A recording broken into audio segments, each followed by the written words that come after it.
Все самое важное и интересное за эту неделю. Планы и задачи, планерка и брифинг с мэром Ухты. Не просто, но держимся. Ухтинский бизнес отметил День предпринимательства. Помним и гордимся. Подростки из детского дома вернулись с мест раскопок второй ударной армии. Наука и дети в Ухте подвели итоги ежегодного конкурса исследовательских работ и прощальный концерт. В Ухте прозвучал последний звонок. Подробности прямо сейчас.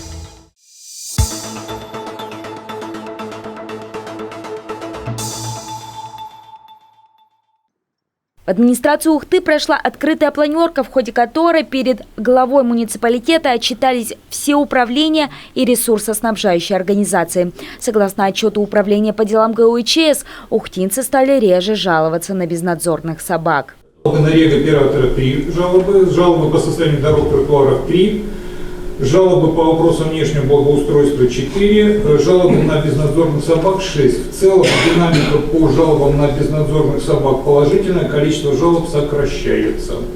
Ну и прочие вопросы, которые не вошли в эти основные, это 10. Также Владимир Полуянов напомнил собравшимся об особенностях майской погоды. Мы снова в температурной яме, что не очень радует управление образования, ведь отопление уже отключили, а в школах аттестационная пора. Температурный режим говорит о том, что у нас в аудиториях, в классах учебных становится холодно, поэтому убеждаем детей одеваться потеплее. Сейчас 31-го у нас стартует ЕГЭ, в этот день пройдут экзамены по географии, литературе и химии.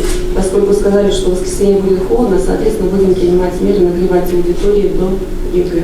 Но радует, что к следующей среде в Ухту все же вернется почти летняя погода. В самый раз, чтобы провести проверку тепловых сетей. Такое поручение тепловикам дал мэр Ухты Магомед Османов. В течение следующей недели пройтись по всем тепловым сетям. Части проверки на изоляцию. Очень много сетей, которые у нас голые стоят и всю зиму таким образом. И потери тепловые, и для вас это ощутимо, но, как я понимаю, за это платит население, чтобы этого не было. Тепловики уже начали подготовку к следующему отопительному сезону, в связи с чем был закрыт бассейн «Юность». Большую ванну слили, сообщила начальница управления физкультуры и спорта. У нас отдельная линия тепла, давали тепло до 1 июня. В этом году у них другая техническая ситуация. Они нас предупредили, уведомили на этой неделе нас отключили от тепла. Соответственно, мы не можем держать температуру воды. Воду слили, ванну сейчас моем, смотрим дефекты, чтобы ее профилактику проводить. Все остальные работают как работают. После того, как для администрации были назначены задачи на текущую неделю, руководитель встретился с журналистами, чтобы ответить на вопросы. Так мэр Ухты рассказал, где будет построена школа в новой части города. То есть 7-й микрорайон, это если мы град Клан берем, там должен быть 7-й микрорайон на территории. Если мы говорим, это вот улица Тиманская, мы прямо едем, заканчивается улица Тиманская, потом идет линия электропередач, дальше земельный участок муниципальный. И вот с правой стороны будет продолжена дорога Тиманская, и с правой стороны будет школа. Также в республике возможно будет перераспределение бюджета на строительство нескольких школ. Так что вместо начальной школы там может появиться полноценная средняя. Но пока стройка не начата. Да и есть проблемы с выведенными из работы старыми образовательными учреждениями. Злополучный детский сад на Ленина 24В все же будет продан вместе с землей. Мы уже ее вытаскивали с плана прогноза приватизации, мы хотели ее снести. Уже и договоренности были, и деньги были в ней часть заложены, и помощь нам «Газпром» обещал относительно техники, и все остальное были договоренности. Но потом появился человек, который говорит, я ее куплю, дайте мне информацию. Вот он сейчас, мы ему дали информацию, когда будет стоить там и земельный участок, и все остальное. Предварительно, положительно нам сказали, что да, я готов, я ее заберу. Также мэр рассказал о том, что к концу следующей недели будет размещено аукционное строительство Куратовской детской площадки. Все готово и к строительству площадки возле дома быта «Сервис». Но оно пока не начинается из-за работ нефтеперерабатывающего завода у сквера Прядунова. Как только они закончат свою грязную работу, то есть вывозка туда мусора, привоз туда материала, все, мы закроем эту площадку и начнем там делать. Тем более мы еще выиграли грант Лукойла на оборудование этой детской площадки. Там освещение будет делаться за счет этого гранта. Он обязательно, эта детская площадка там будет. Деньги на это в бюджете заложены. на обе эти детские площадки, поэтому никаких вопросов не возникнет. Помимо прочего, Магомед Османов сообщил и о том, что в этом году, вопреки прогнозам, не будет начата стройка набережной за вечным огнем. Грунт отсыпали в межсезонье, так что специалисты посоветовали подождать еще год, чтобы он утрамбовался и работы были проведены должным образом.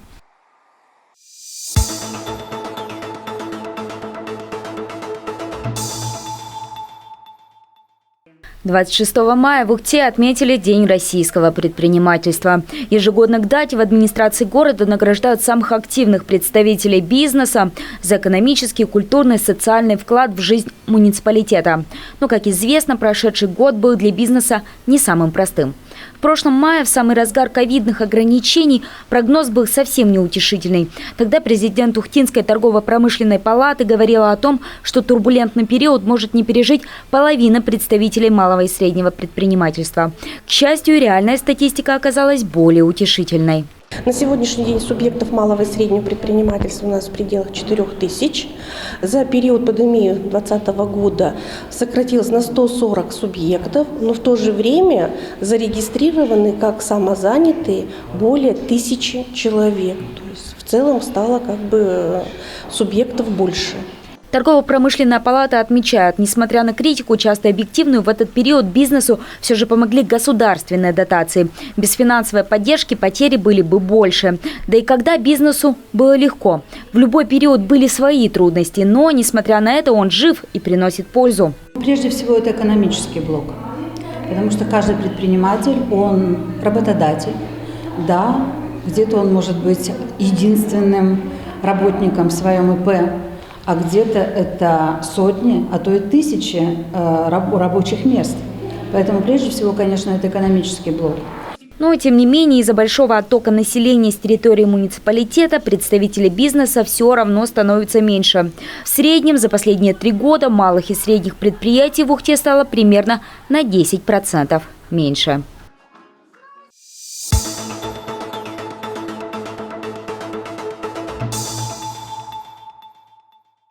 Воспитанники детского дома номер 2 вернулись из местечка Мясной Бор Новгородской области. Подростки приняли участие в поисковых раскопках отряда «Звезда».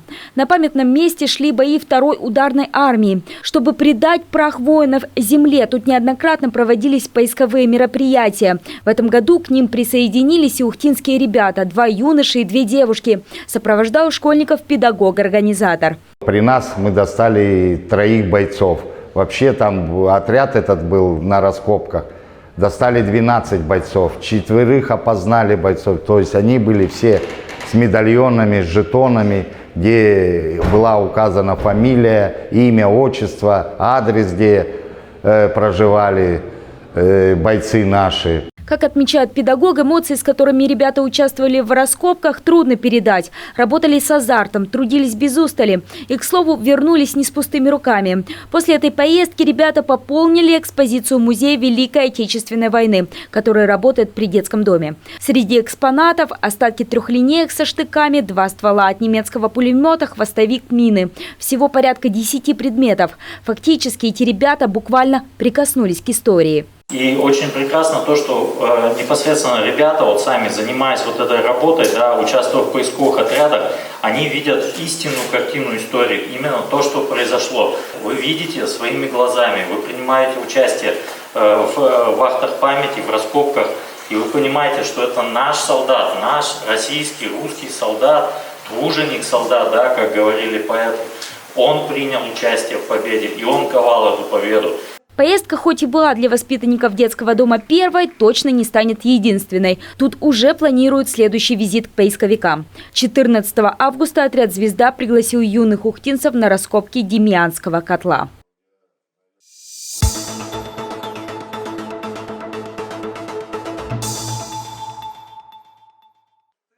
В Ухте подвели итоги ежегодного конкурса исследовательских работ «Алюминиевая азбука». Вот уже 6-й год подряд его организует предприятие «Боксит Тимана» компании «Русал».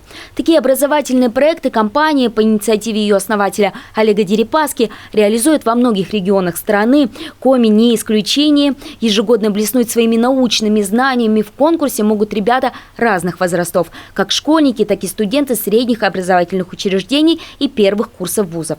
Особенно актуален такой формат взаимодействия с подрастающим поколением непосредственно для производства. Ведь сегодняшняя инновационная мысль подростка уже завтра может быть реализована на предприятии «Боксит Тимана». У нас, в принципе, проектная деятельность осуществляется и особенно направлена на улучшение. То, что может сократить какие-либо потери во времени, в операционных действиях людей, в том числе это может повлиять на экономику, на себестоимость и так далее. Очень много аспектов затрагивает. Основные цели и задачи – это приобщить студентов, приобщить школьников к науке, чтобы они развивались в этом направлении, что-то изучали, что-то новое изобретали, что-то могли внедрить потом, когда уже отучатся, применить эти методы на производстве, если это возможно. С прошлого года из-за ограничений «Алюминиевая азбука» проходит в дистанционном формате. Но это нисколько не умаляет старания участников, скорее наоборот. Ребятам не только нужно провести исследование и подготовить презентацию, но и сделать ролик, что развивает творческое начало юных исследователей. И это не единственный синтез науки и техники с социальными навыками или моральными ценностями. Так есть проекты, которые объединяют металлургию и инклюзивное образование. Представитель жюри отмечает, юные дарования совершенно иначе смотрят на многие вещи, нежели взрослые. И это здорово. Его основная ценность, что дети учатся представлять свои идеи, разработки и быть услышанными, что самое важное. Потому что у них и всегда много каких-то новых идей. Они на поколение, а с кем-то на 2 поколения отстают или, так сказать, предвещают от того, что есть сейчас.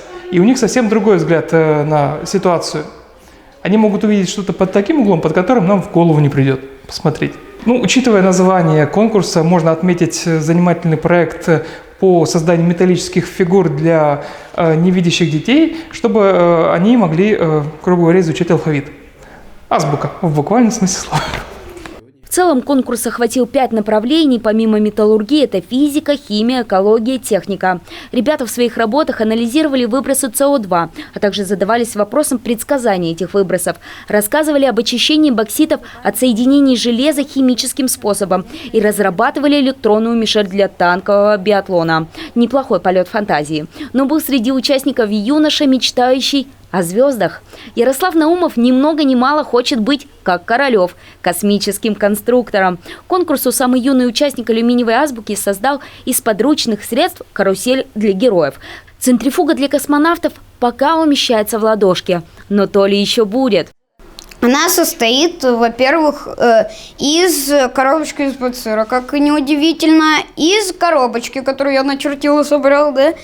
Там в этой коробочке находится батарейка, вот, выключатель.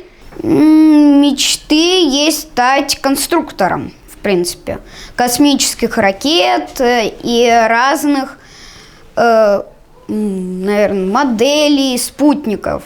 Чтобы Ярослав исполнил свою мечту, учился и развивал свой научный интерес дальше, Боксит Тимана дарит ему электронную книжку. В нее можно уместить много информации для юного конструктора. Призы получили и другие победители и лауреаты. Всего же в конкурсе в этот раз приняли участие 23 человека. Нам кажется, что за ними будущее.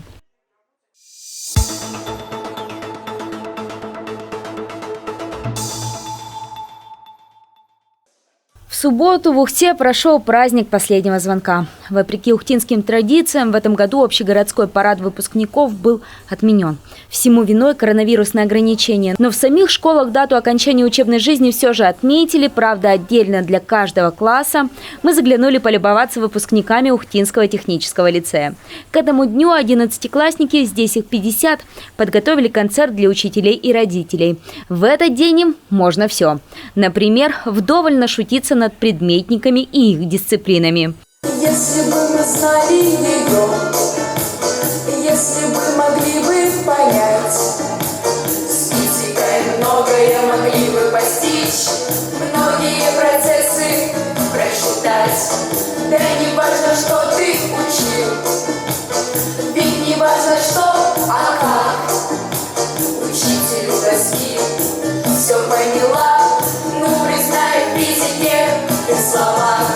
За кулисами их классный руководитель едва сдерживает эмоции. Несмотря на опыт педагога, отправлять своих птенцов из гнезда во взрослую жизнь с годами легче не становится. Легче, мне кажется, нет. Все равно что-то так это тревожит, но все равно больно. Свои уже родные 7 лет. Но, несмотря на волнение и смешанные эмоции, Надежда Владимировна отмечает: каждый выпуск хороший. Эти дети тоже очень хорошие и очень разные. Все разные, но сегодня вы видели красивые, сплоченные, дружные, милые. Всем все нравится. Ну а сами выпускники в восторге от всего происходящего. Хоть и говорят, что осознание пришло, кажется, не совсем готовы закрыть дверь в детство. Ведь сегодня они до сих пор в своем родном лицее. А еще вчера сидели на уроках. Ну, или дружно их прогуливали. Ну, если честно, на последнем уроке официально половина класса не пришло, гуляли. Ну, а потом была очень много подготовки к последнему звонку, репетировали номера, чтобы все было красиво. Сознание есть, конечно. Сейчас начнется наша жизнь, можно так сказать. Наша взрослая жизнь. Я, скажем так, по праву своей профессиональной деятельности, мне нужно сдерживать слезы, но я умею их сдерживать, и на самом деле, если бы я этого не умел, я бы действительно сейчас плакал. Вроде счастлива, потому что начинается новый жизненный путь, а с другой стороны грустно, потому что понимаю, что буду очень скучать по лицею. Много воспоминаний, радостных. Невероятно. Через многое прошли, чтобы дойти до этого последнего звонка. Как бы пришли сюда детьми, вот такими вот совсем маленькими совсем, а выросли уже совершенно другими людьми стали. В один город, конечно же, да, мы будем. Конечно, будем продолжать. У нас дружный коллектив, который в один город собирается, поэтому мы хотим продолжить общаться с нашим коллективом, конечно, мы уже как семья стали друг другу.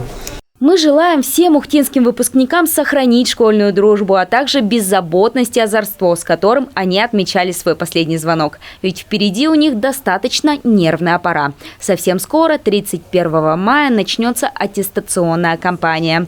Первыми пройдут ЕГЭ по географии и литературе. Самый массовый экзамен по русскому языку ожидает выпускников 11 классов 3 и 4 июня.